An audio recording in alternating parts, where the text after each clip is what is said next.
Hello, everybody out there. You are sitting with Mr. President, or rather, that's just my nickname, which is Mr. President. My name is Bright Ndabezenhle Kikaba, and this is Naledi, nothing but the truth. Ngihleli nonkosana, nkosana wakwaNdlovu, unento ekuthiwa iGatsheni Project. Kodwa ke into edala ukuthi ngimbize ngake ngahlangana naye ngihambela nje indawo zethu ngathola ukuthi i-background yakhe is very very interesting, and ngathola ukuthi mhlawumbe khona umuntu engamsiza uma ngase i-story sakhe sizwe omunye umuntu. My brother, tell me just about your upbringing. No, ngiyabonga kakhulu ngethuba Mr. Bright. Cha igama lokhulumayo unkosana mfowandlovu owazi kakhulu ke ngelikambuso kodwa ngingekho ke lapho. Njengoba usuchazile bhuti omdala. Hey, bekunzima. Yeah. Angiqale lapho. Njengoba sengichazile ngiphuma kwi background enzima kakhulu. Ifuke kuthiwa kuwomunye umuntu ngeke ngisho kanjalo. Ngabe umuntu sewayibulala uyabo. Ngoba ngikhule kwebhayike yabo umazali bengeke eduze nami yabo. Because angeke qambela amanga ngikhule ekhaya vele kukhona uma nobaba. Okay. Yonke into right. Emva kokushona kababa ke kuqala khona inkinga yabo. Okay. Ongangokuthi engicabanga ukuthi kwalidele ekuthenini even nomama longizalayo dayisi into sasihlala kuyona saphelelwa ekhaya sihamba sihlala emzini yabantu. Okay, maka ungangofiki nje ekutheni dayiswe indlu. Mhlawumbe ungangichazela kancane about uma wakho beni happy as a family. How old were you when uma wakho, when your mom and your father separated? At that time I think ngangino 9 years if angiqamba manga. Yes, because yonke into right. A warm home? Yes, it was a home home. Hey, how many siblings do you have? About 3. Shooting I have 2. Okay. Abanganela ngemuva kumama. Okay. Kubaba sibaningi kakhulu. All right. Yeah. Okay, then yeah, tell me the story. What happened after that? Because that's what shaped you to be who you are today. Yes. But just tell me about that story, because that's the core. Most people don't know this, and this is why I brought you here. All right, but into enzeka at the time asibuyele nje la. Beku right yonke into. Njengoba sengichazile umama ubaba wahamba emhlabeni kwaba nenkinga. Kwalidele ekuthenini uma umuntu ophuza bese phuza utshwala. Into abengayenzi sekusakhona ubaba, uyabo? So umuntu ophuza utshwala engabuye ekhaya hamba for me 3 months. Inyanga ezo3 igcwele ehlala edrobheni engenandaba. Manje ngaso sikhathi njengoba ngisho besihamba sihlala emzini yabantu kwakuphoqa ukuthi uma ngiyesikoleni ngiphathe u5 kg or mhlawumbe u5 liter webhakede ukuze ngikwazi ukubuya nento esizobuya. Ukuze ngikwazi ukubuya nento esizoyidla yabo esikoleni. Man, okay, wait, hold on. Your mom, after your father's passing, your mom started drinking. Yeah. So who's in the house? It's just you and your sibling? Just me and my sister. Just the 3 of you guys? 3 of us. A 9-year-old and a... lo munye wayeno 6 years, lo munye nonyaka uyi1. So a woman basically leaves the house. Was she not working? No. Njengoba ngichaza nje ukuthi wayiphuza utshwala ahambe for 3 months okugcwele. No, I mean, Duty, did she not have a job when your father was still alive, or she was a housewife? Why housewife ngasho kanjalo. Because kwakusane ingane encane ekufuneka inakekele. Okay, go on. So at the time ke njengoba ngichaza bhuti omdala ukuthi into ayisengisikoleni kakhulu because nasemqondweni nangiphazamisekile even emphakathini lesikhona phakathi asithethisa namagama wakhiphayo ukuthi ningani nintandane kwasho kwacima ukuthi amalanga abo mawona ubhizi ukudaka utshwala even abantu ku environment abengasafuni sihambe nezingane zabo kulento ukuthi ke mhlambe sizo sama bad influence kanje yabo because ngicabanga ukuthi mokhulu ingane uthando lomzali especially lukamama lungekho even ibehavior change yabo kuba nezinto odlula kuzona edinga ukuthi ukwazi ukuhlala phansi nomama nikhuluma kodwa ngesimo sokuthi usuke engekho and also suke ephuza eletha abantu abahlukahlukene ekhaya uyabo mase bedakiwe bashaye nathi yabo so nje. Now let's go back a bit. Yes. There's a period where you were staying with just your siblings. Yes. Just give me a scenario of growing up in that particular period and it's just you, your sister or your brother, and how were things? How was the environment like, and how did you survive that, and where are they right now? All right. To cut story short, but mdala ebekungekho lula, bekunzima. Number 2, ngeke ngasho indaba umphakathi. I think futhi abazali benza iphutha elikhulu lokuthi if kukhona ingane ehlukumezekile or ehlukumezekwayo noma ehlukunyezwayo emphakathini, bathi stay away back from lokho. Iphutha elikhulu. Le nto eyenzeka kumina angifisele omunye umuntu. That is why mina ngiyancamela ukulala ngingadlile kusizakala omunye umuntu. Okay. Because I've been there. Cela usizo sometimes ngithola sometimes ngingatholi. But ngine understanding ukuthi gcine nakekho umuntu ukukolida. Uma ngisho kanjalo ngichaza ukuthi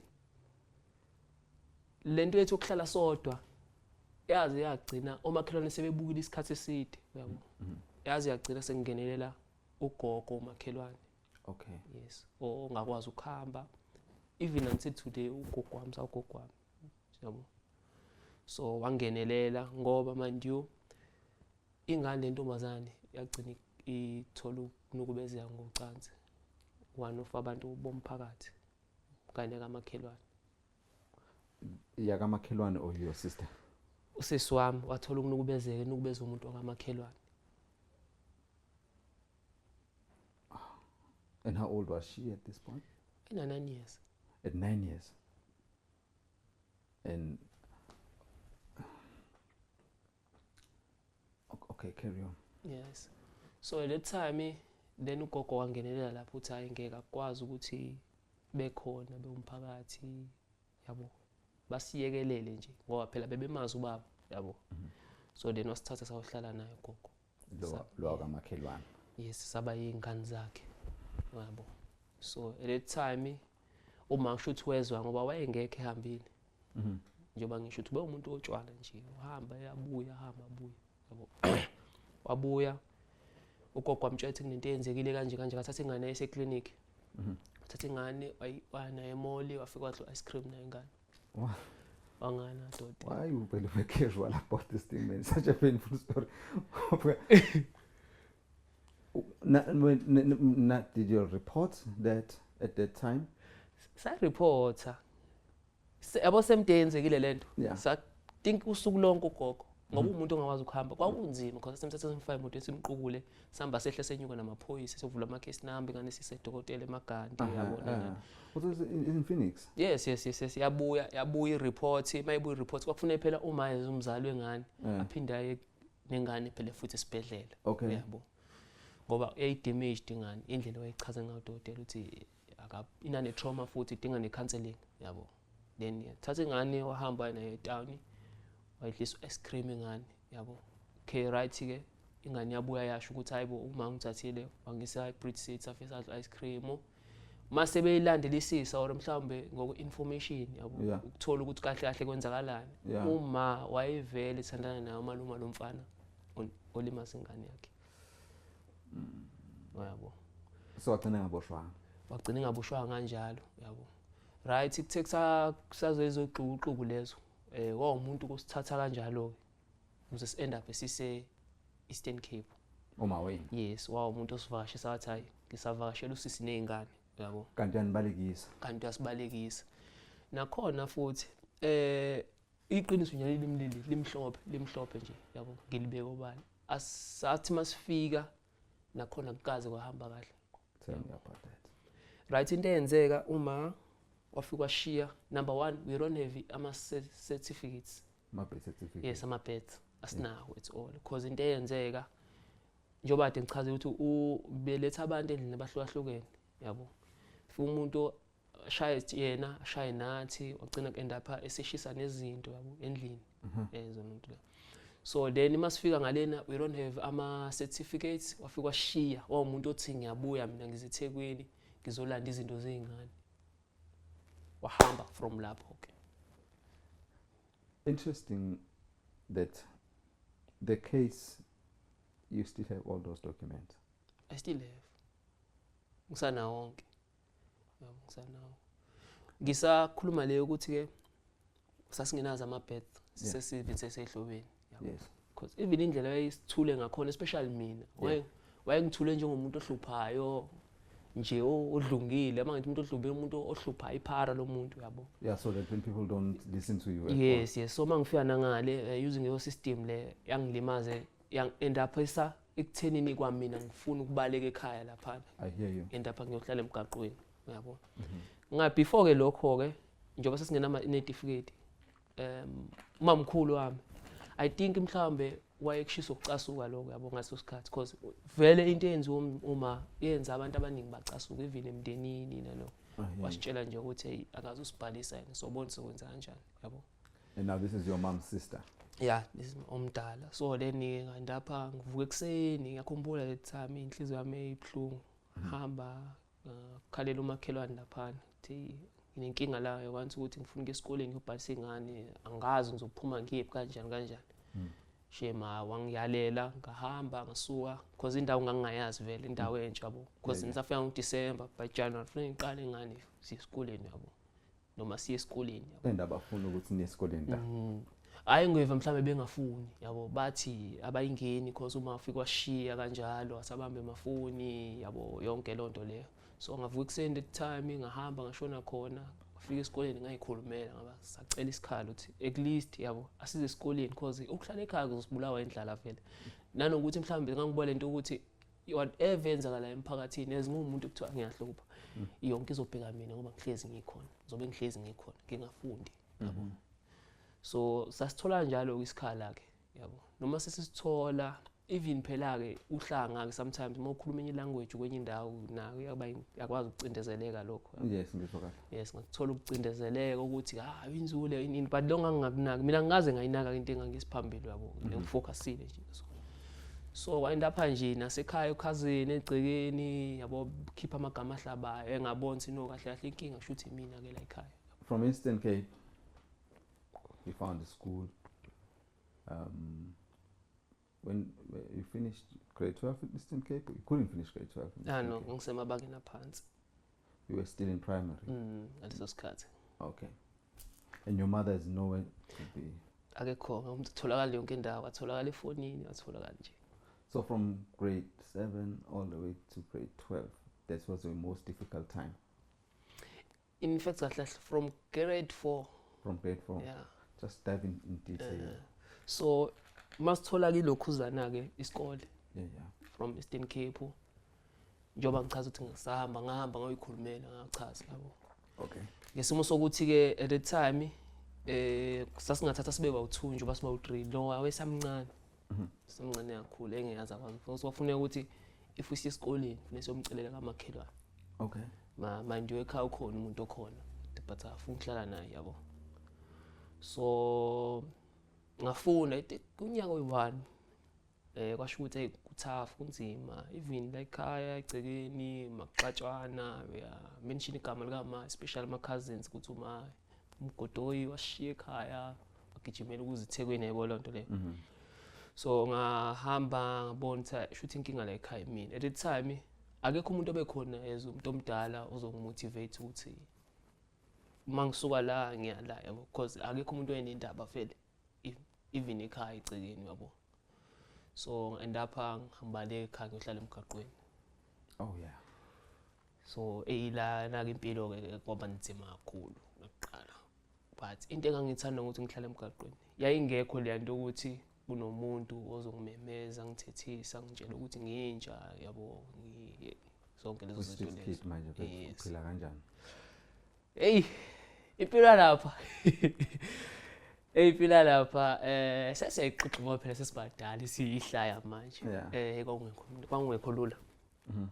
Manje I think abantu kufuneka bakhiphe lento emqondweni ethi if you are in street kid uyiphara. Akubona wonke umuntu ohlala emgaqweni uyiphara. 90% wawo ku100% abantu abahomeless abangenayo indawo. Sayida inkinga isekhaya emuva ehlobeni or mhlambe akazi ukuthi uzoyapi at all. Yabo. So impilo engangiyiphila lapho umgqoma eKenya. Ukugada ukuthi umuntu uyalahla ini ngihambe ngiyo checka lapha ukuthi khamba kanjani. Today, I mean, I don't see that, but I don't know. I can ask the crew. Guys, does it look like this guy was street kid? Does it? No, but no, man. No, enlighten me about being a street kid and the difficulties of it, because I don't see that. I don't see. No, lento ilala kuwena bhuti mdala, yazi ukuthi ukuhlupheka kumnandi ngento eyi1. If uhlupheka, akufuneka usebenzise ukuthi uzolinda umuntu azoza kudabukela. Thatha ukuhlupheka kwakho ukusebenzise ekuthelini ukukhiphe la khona ube umuntu oright, yabo. At the time ngibukela kule yanto ukuthi mina ngakusebenzisa. Nga approach nje security guy mthethe. Malume, hey, ngiyabona uyangibona uhlezi ungibona la edrobheni. Nginenkinga mina. Edladleni kuyaxatshwana kanje umama nomamkhulu umama washiya ehlobeni wabaleka umamkhulu wasindelwa yithina ngoba phela ke ivele ekugcineni wayivele nomthwalo khona sasifika nathi sizo-eda phezulu kwalo mthwalo khona yabo. Yeah. Ngamchaza nje istory ambekela that the brother I know ishelter mina ekhona la around mhlambe engakusiza because ngoba namhlanje ngiyashayisa yabo. Ngiphuma ekseni ntamba manje ngiyangena ngizokubona ntwana yami ume la ungayi indawo yabo. Manje noma ngisho emgaqweni akumnandi brother. Uyazi ukuthi emgaqweni kunamaboss akhona. Mina ke ngasuka ngafika ngiyiphathela ingubo enkosi yami. Blanket inyano omncane kodwa ngangalali kona. Umkhona umuntu oyelala kuona. Ngoba ifumila ngofuna ngenkani ngiyafa isibhaxa. Impela semgaqweni ayikho lo bangichazela. Number 1, funeke uma uthola into okudla. Ukuqala, funeke moyo ukudla uhambe uyocasha. Ngoba kwakudla ezilangalaleni abone ukuthi uyadla wena. Uzokuphuca.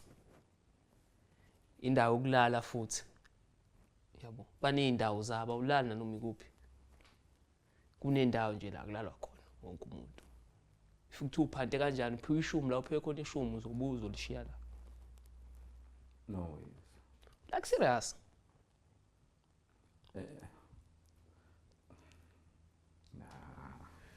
Nah. Okay, you carry on. Ngisalapho ke ekuthenini ke lo bhuti ke wathi ngimlinde uyabo. Ngamlinda nangenhlanhla ntambama wafika. Wangithatha wangisa kwakhe ngoba phela eshesheni kuyavala vele ngozoyithi ngimlinde. Ngisa kwakhe wangilalisa nje ngicathi indle yakhe yengane yakhe ntamba because ngeke ngazi nami in details. Wangilalisa kulowo ndlu kwaze kwasa kwangakusasa wangithatha lo bhuti wangise Shelton. Yabo. Mangifika eShelton ila engabona khona noma ila engayitshela khona ukuthi impilo iyashintsha manje. Ngizoba umuntu ongcono manje rather than lento ebese emgaqweni. Because I think emgaqweni ngahlala for 6 months. Yeah. Half a year. Then wangithatha ke lo bhuti lo wangihambisa lapha ke eShelton. Mangifika eShelton le time eShelton kwakusakhona obhuti ukhulekani. Okay. Yeah, shout out to him la Brazil le idlala indima enkulu empilweni yami because I think ngilo muntu enguyena. Yafike yona yabo ubaba kumina. I just want to skip to this part where you've got a project or you are involved in a project where you are feeding.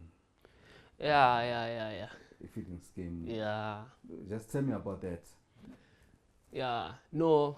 Bhuti mdala into eyenzeka ngihlezi nginala into emqondweni even namanje yokuthi I want to go there and busele back because I know impilo ephilwa lapha emgaqweni and akukona wonke umuntu osemgaqweni ngokuthi ubehlupha kunabantu nje njengoba kade ngichaza kunabantu kunezimo izimo eziserious lesi kakhulu ukuthi imindeni exabana bayabulalana abanye. So Then I decided, because mina-ke ngizalwa ngenyanga embi kaJanuary nge-4 yabo. So I decided ukuthi yazini, on my birthday njalo every year ngiyahamba ngiyocelebrate nabo.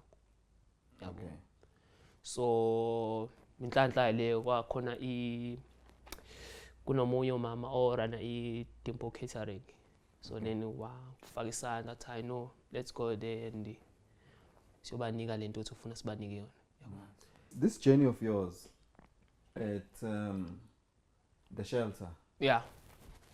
You're eating what's the stipend food there in the shelter? A shelter? Yeah. Exactly, shelter. You sit like a 4 or so. No. Like people, serious? people say government money. Oh, exactly, your shelter. Okay, yeah, tell me. Sandlewa kaklewa 4 exchange sishay parish. Mhlambe lapha around ngabo 8. Yabo, especially makuyi weekend. Yeah. Ne. Siyadla kuseni. Mhlambe around ngabo 9 and 10 sisidla isinkwa. Then You know what? Now that I'm thinking about it, there's something I didn't get. How does one get a place in a shelter? Because there's so many street kids. Why don't they go for shelter? Yeah, right ke lapho. Eshelter akuwona wonke umuntu weshelter. Njengoba abantu bebaningi ngakho, ugovernment, I think government allows ukuthi if you ukulungela eshelter ufuna ube ne social worker. Oh. Yeah, if you don't have a social worker, it's hard for you. Yabo, because bangakuthatha emgaqweni uzohlala eshelter ufike usibambe inkunzi usihluphe lapha na, bese kuba inkinga. Okay. Yes, because akekho umuntu wazi background yakho. Okay. That's why. So did you finish your matric? Yeah, since from eShelton ngingachaza. Ngathi ngifundile eShelton plan ngihlala isikhathi eside. Ngathi sengenza grade 11 kwaukuthi phela uyaqalela ukuthi eShelton uhlala iminyaka emingaka bese uyakwazi ukuthi ukhululeke. Okay. Yes. So kwashaya lo minyaka leyo ngakhululeka ke. Ngahamba ngaphusha ke ngaze ngafika ka grade 12. Mangifika grade 12 then the ID. So you didn't finish the matric? I didn't. So you don't have matric? I don't have it. Funeka ngiyo-rewrite. Because into ebengibambile i-ID. You just recently got your ID, like a couple of weeks ago. Yes. The problem ileyo phela ukwazi ukubhala matric i-ID ungenayo. That must have been frustrating. Too much because manje izinto athi bambezelekile angikwazi ngisho ukwenza ini because of ukuthi I don't have an ID. So then from lapho I moved from angani bengihlala ePush-up State ngifunde noMbuso. Yes. I moved back to Durban eNanda. Ngathola isikole eNanda. Mangifika eNanda ngaqala ka grade 11 grade 12 still again. Well, you keep graduating with grade 11, eh? How many? 2 times. I'm just making that of a very serious conversation. Yeah, 2 times. Since from lapho then I decided to yazini ngoba iyangikhawatha lento i-ID yabo. Yeah. Then angihambe ngiyo fight indaba yami i-ID. Yeah, man. Yeah, so then ngingaqala kanjalo ke. Nokuba involved nje kuma project ngaqala kanjalo. Now that you have your ID, Yes. next year you're going to be doing grade 12. Next year? Yeah. Ngiyacabanga ukuphindela ngiyobhala. No, you don't have to cabanga. You just have to. Yeah, but phela ke yabo manje age sengikuyona ngiqala phansi kuyohlala umuntu ona 18. It does not matter. It does not matter. I understand you ukuthi ungathi after all you fought for. Yazi bethu matric, as simple as it is. Yeah. To have ukwakhuma discipline. Yes. I-discipline ihamba ukuthi into uyayenza uphindelele ungakhathali ngoba uyazi le chain reaction oyenzayo inomphumela. Yeah. Uyayizwa lonto le. Nama results abambekayo. That's discipline.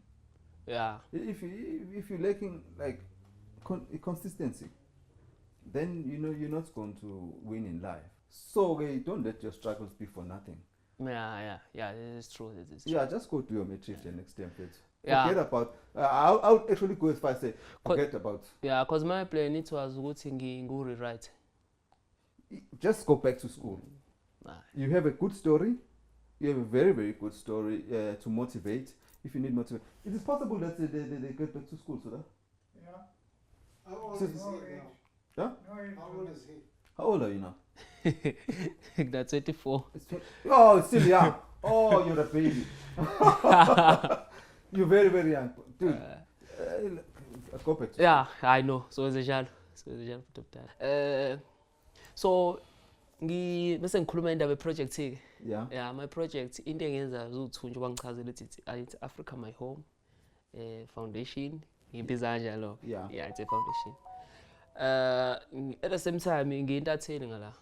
Oh, okay. Yeah, intatheli busy kakhulu nje lapha ku media. Yeah. My page it's on TikTok it's Africa My Home TV. On Facebook it's Africa My Home TV.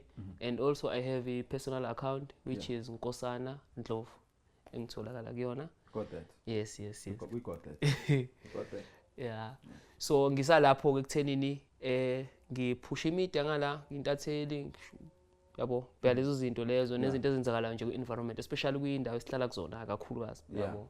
Ngiyaphusha ngingaphushi ke ngedwa kunabantu engiphusha nabo nabantu engibukela kubona and then you involved with the MK. Yes ngi-involve kwipolitiki ngikhona nakhona ipolitiki ngikwimidia kakhulu so ngiphusha nje lapho. Do you have any regrets about your mom? Mina yabo njengamanje I won't lie to you angifuni ezongihlanganisa naye angifuni hayi ukuthi mhlambe ngimzonda or in not for now because sengimdala yabo and number 2 uzofuna ukuthatha icontrol kanti ngikwazile ukuthi ngisurvive yonke leminyaka engekho ngizwa ubuhlungu ngebuzwayo yabo. Why would you for umuntu mhlawumbe noma omhluphayo okuyena uhlupha uma wakhe or uma wakhe ohlupha yena ungathi nje? Mina into engayisho but omdala kuona wonke umuntu nawe ngithiwa ukuhlumana uma ubaba yini yabo.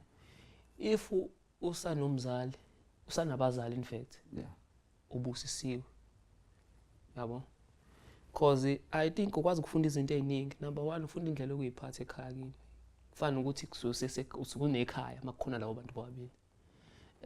Number 2 futhi kuukuthi izinto ubona kanjani nabo bakufundisa ukuthi impilo ibonwa kanjani yabo. Mase ngithi futhi emntwini onaye kodwa ongamboni mfethu ngiyamdabukela yabo akukho right lokho because kunabantu abafana nathi abadinga abazali like serious abangenabo kodwa kunomuntu onayo one chance ukuthi anikwe isibusiso phambi kwakhe kodwa adlale ngaso. Your case of your brothers and sisters, are you still gonna try and solve it? Yeah, ngisaphezu kwayo and enye into bona ke into emnandi basaseyihlobeni yabo. Bahleli futhi kahle futhi because namo iminyaka ihamba abantu bekhula beshintsha yabo nangendlela abebengibheka ngakhona bengibona manje le umuntu esenguyena today but ngathini kuyabakhuthaza nababona ukuthi kahle kahle umuntu uyashintsha akahlezi lo muntu oyena yabo. Ngokuthiwa khona okubo bekwenzeka nawo mhlambe uyatry ukuthi bazama ukuqoqa yabo. Nokunye asingabukelani phansi as black people. I think mase ngigoqa yonke lento because impilo izokumangaza. Yazi impilo ithatha osemsamo iphose emnyango ithatha osemnyango ibeke emsamo yabo. Into eyenzakalayo leyo many people angikhule phambi kwabo nami ngikhule kanye nabo ekuthiwa ngahambi nabo bayafisa ukuba yimina yabo. Nakho ke asike sithi umuntu ukukhule kanzima wazi wagcina umuntu o right empilweni yabo. Yonke lo nto leyo akusho ukuthi phela bhampela abantu athi uyazi ukuthi uphumaphi buyela kubona nawo uwazi ukuthi ke ubalance izinto zakhe uqhubeka uphile kanye nabantu. Okay. Yes. Thank you very much. Lovely having a conversation with Nkosana Ndlovu. From me, Mr. President, till next time, and I hope that these particular testimonies, life testimonies in this program in Naledi, Nothing But the Truth, will empower you and will make a difference in anyone's life. Thank you very much. Till next time. Thank you.